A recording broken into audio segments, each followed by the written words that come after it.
Alright, I know what you might be thinking. Mystic, this is a top 5, and not a top 10. Are you okay? Has someone hacked the account? Have you been taken over by the aliens? And answer these questions. Yes, no, and I don't think so. I simply figured, since I've been doing a lot of comp as of recent, due to my random inspirations to hop back into the scene, starry-eyed and youthful, only to get smashed in because I forgot that Ursaluna Blood Moon had Vacuum Wave and I left my Roaring Moon on it, that I would discuss Pokemon that, unlike who I mentioned, are not good, like at all. Yeah, I did stuff on some other bad Pokemon before. And so, I'm going to set a strict set of rules for this one because I don't want to beat a dead Rapidash today. So let's just get these out of the way so I can save us all the trouble. Johto Corsola sucks? Luvdisc is bad? What do you mean Arbok sucks? Are you crazy? Next you're gonna tell me that even with Tidy Up, Furret doesn't do anything. Mega Sceptile is practically a useless Mega compared to almost anything else? What? Anyways, back to the good stuff. I'm gonna be going over Pokemon that clearly were designed to at least be somewhat usable, even if they were no multi-scale Dragonite or Mega Charizard. And I'm gonna be going over what they have, what they're lacking, and quickly how I would improve them. I'm not gonna say stuff like raise a stat, because that's too easy. Good examples are mons like Dusknoir and Electivire, who I will not be covering because that's been done to death. I also don't feel like saying Regigigas, Archeops, and Slacking the same way everyone else has. Alright, time to start off strong with this one, because I got some venting to do. Let's go! Also, Mismagius, worst team for red and blue, description and iCard. Thank you. I know I am probably gonna beat a dead horse with this one, so we can make this a little quick. So, Mega Audino, right? Many years since Omega Ruby and Alpha Sapphire, it's finally starting to grow on me. It's adorable, friendly, it's got squishy cheeks, massive amounts of huggability, and that true friend shaping. I also love the fact that, funny enough, it's the perfect Dragapult counter in a meta with no Dragapult, thanks to its normal and fairy typing, making it immune to both of Pult's stabs. So if we do play a meta with Mega Audino, it's technically the world's greatest answer to Giratina, which I find to be rather hilarious. She's got Calm Mind to boost that special attack of 80, and that special defense of 126. She has plenty of support options and defense options, so you can mix and match her sets with whatever you deem fit. And just like regular Audino, who has Regenerator as its ability, it too has Healer. That's a completely useless ability, even in doubles, where that 30% chance to be a decent cleric will never come up. Ever. For some reason, they completely butchered what could have been actual viability by removing an ability from it that would have given it a reason to be played as a tank, despite its lack of ability to hold leftovers. It's one singular bad thing about it, but it's such a massive thing that it completely ruins what it could have been. It would have been an excellent wall, capable of taking hits from other megas and fighting back, with Calm Minds, Draining Kisses, and Fire Blasts, along with whatever fourth move you want. Speaking of things I don't like about it, I know it's originally a normal type, so they wouldn't really want to give it Moonblast, but at the same time, it needs all the help it can get. They should have gave it Moonblast. I think other than those two things, I wouldn't buff it too much. Sure, as a Mega, it would still be outclassed, but it would be usable in comparison to other good Megas, and not just fighting Camerupt and Steelix all day in what I think was RU. Okay, so I know that Quick Draw, Quick Claw, Gallerian Slowbro has seen some fringe usage on part of fully dedicated Quick Claw teams and all, and that Quick Claw's potential ban has been discussed. But if I'm gonna put out potentially what may wind up being either the hottest or coldest take in the universe, I'm quite unsure. The only good thing about Quick Claw is that 20% of the time it pops off, and you technically can't plan for when it does. So, cold take actually. However, here's the thing, right? even with the RNG enhancement that Quick Draw adds to Quick Claw, I still can't really see Galar Slowbro as a threat. Sure, it's technically more offensively potent on the physical side than Kanto Slowbro, but it lacks the teleport that Kanto Slowbro had and is overall more frail. And unlike Pokemon like Ursaluna, Iron Hands, Kingambit, and Enamorus, I'm not afraid of this thing going before me. I don't feel threatened by it unless it sets up Nasty Plot first, which means that it can waste a Quick Claw turn setting up Nasty Plot by accident. Yeah, if it goes off, it goes off. But this stuff fell off pretty hard for a reason, and people are using actually good teams on the ladder. The only thing that really made Slowbro threatening in my eyes was the screen's Grimmsnarl put up, and then the parting shot that lowered my offensive stats. I don't know, maybe I'm just being skeptical, but I never saw Gallerian Slowbro being good. Feel free to tell me if I'm wrong in the comments, but I only ever saw worse Glowking and worse Kanto Bro.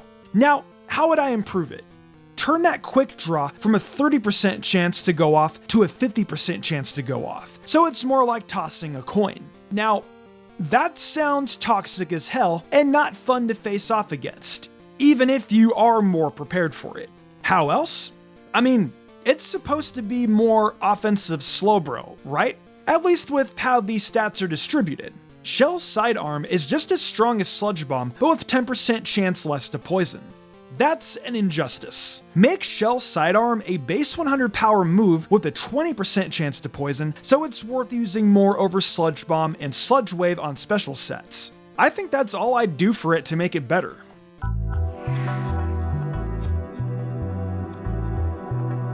Alright, the only way to get me to say that Musharna is good is through sheer bribery over anything else. You would have to give me outright money, cash, right to my face, and then once I've taken the money, assuming beforehand you told me to say that Musharna is good, then I would say it.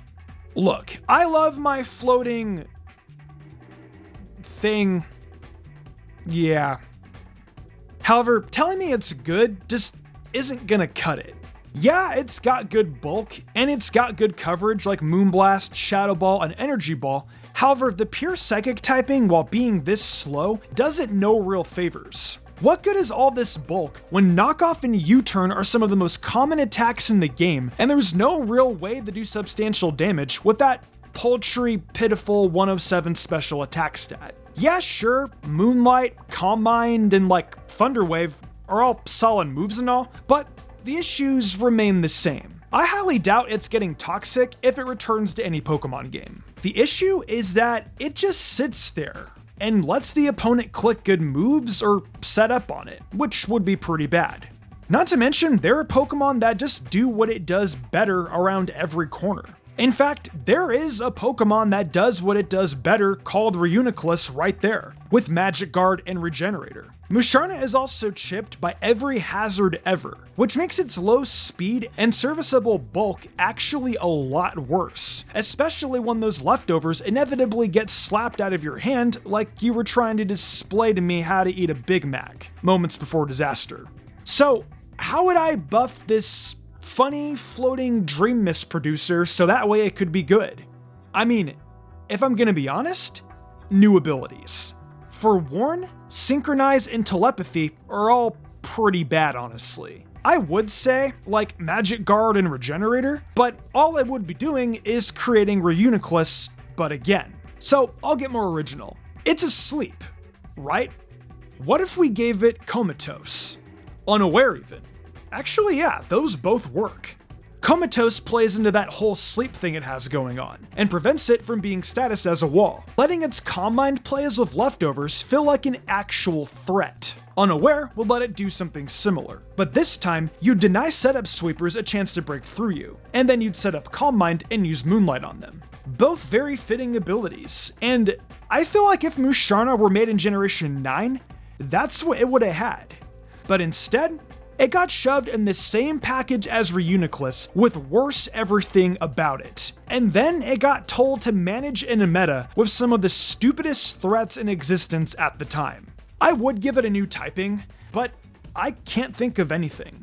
Ghost and Dark being added onto it would actively make it even weaker to stuff, and as for any other typing, nothing else seems to fit. So I guess pure Psychic it is in the meantime.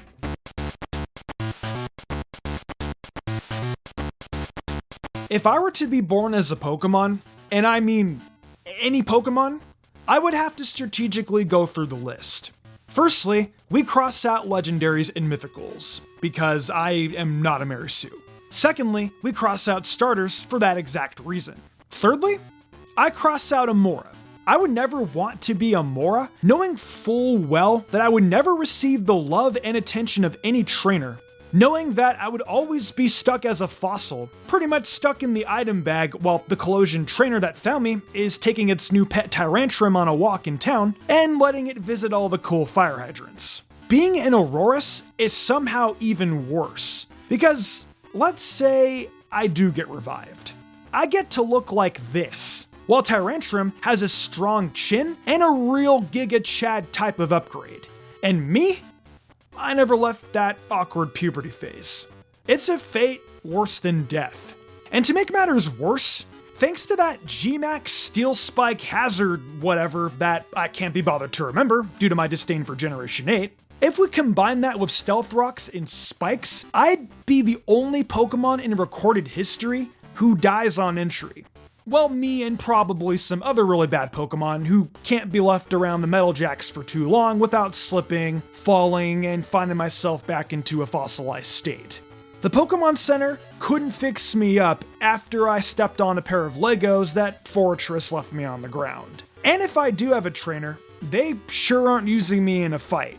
Because what do I even really do? Snow Warning? Aurora Veil? Yeah, there are better Pokemon for that. If anything, pretty sure as an Aurorus, I would be a Mount, helping my trainer through the coldest land so they can find actual good Pokemon, like Alolan Ninetales, Vanillux, or even a Bombasnow. After all, this supposed bulk is meaningless if I find myself going extinct at the first sign of Mach Punch, much less a full close combat. Pretty sure Lucario doesn't even have to attack. It just looks in my direction with the slightest hint of malicious intent, and my legs collapse like that guy from Way of the House Husband. I would actually unironically rather be born like a Lilip, because while I am stuck in one place for most of my life, at least I know that my bloodline would find usage on a team with Steven Stone, who actually does something to stop the respective evil team, unlike Diantha, who gets a message about Lysander threatening to blow us up with a nuclear weapon, and then just goes back to sipping tea and watching a Tinkerbell movie. I don't know if I ever mentioned this dude on my channel, but I think it's time we finally talk about Mario, from that cool movie that came out starring Jack Black as Bowser. Come on, what do you mean this isn't Mario? Look at his red hat and his mustache, and the way that it says... It's just like Christopher Pratt, I'm sure. Okay, fine, I'll stop making this joke before it gets any worse. The difference between Mario and Probopass is that Mario can get hit by a Goomba and only shrink once, and Probopass can get hit by a small movement in the ground, and its health bar shrinks completely. Honestly, it's a real shame that Probopass exists the way that it does, because it lives in a state of having really good defensive stats, and then absolutely nothing to do with them. Yeah, it has Sturdy for guaranteed survivability, but unlike Bastiodon, who already sucks, it doesn't have Metal Burst. Its only real means of recovery is Pain Split, which is flawed, and it doesn't really have the offense to do anything either, capping out at a base 75 special attack. With the exception of Body Press, it's basically passive, and Body Press doesn't have that neat stab bonus to make the most out of. Sure, neither does Corviknight, but Corviknight gets Roost, so it doesn't matter. Okay, Mystic, but what about Weakness Policy and Rock Polish so that it can be a sweeper the way you've said about other Pokemon? Okay, sure, but with that speed stat, it has a base 40 speed. Sure, with modest and a ×2 speed boost with full investment in speed, you can outspeed Pokemon up to superior speed stat. However, you lose to any Pokemon with any type of +1 speed boost, any Scarfer, or just any Pokemon with solid bulk, because 75 special attack times 2 isn't that much. Magnet Pull trapping only works if you're Magnezone, and Sand Force isn't doing anything at all. It's weird because it has actually decent coverage on the special and physical side. Earth Power, Dazzling Gleam, Discharge, or Ice Punch, Fire Punch, and Earthquake on the physical side. You'd think it would do more, but not with those stats. Want to know how I'd fix it? Take the Mega Aggron treatment. Firstly, make it a pure Steel type. Secondly, it's clearly seen levitating off the ground. Give it Levitate. Thirdly, give it Metal Burst, because it should have it anyways. And Recover for actual longevity so it can use its bulk. We can at least get a Stealth Rock plus Steel Beam Suicide Lead out of it. And then lastly, switch its attack and special attack stats, even if it does technically break a rule that I laid out for myself. And then give Probopass Shift for no reason other than because I said to. Shift Gear, Sturdy, and Weakness Policy sounds like a very silly idea. After that, I don't know how else I would reasonably buff it, but that should be enough. This Pokemon would still probably suck, but at least we're trying.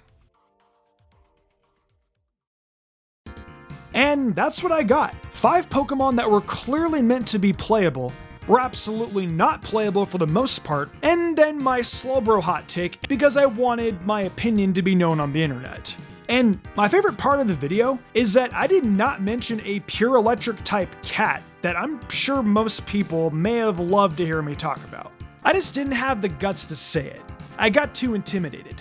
And now I'm gonna probably wind up having a rivalry with the comment section.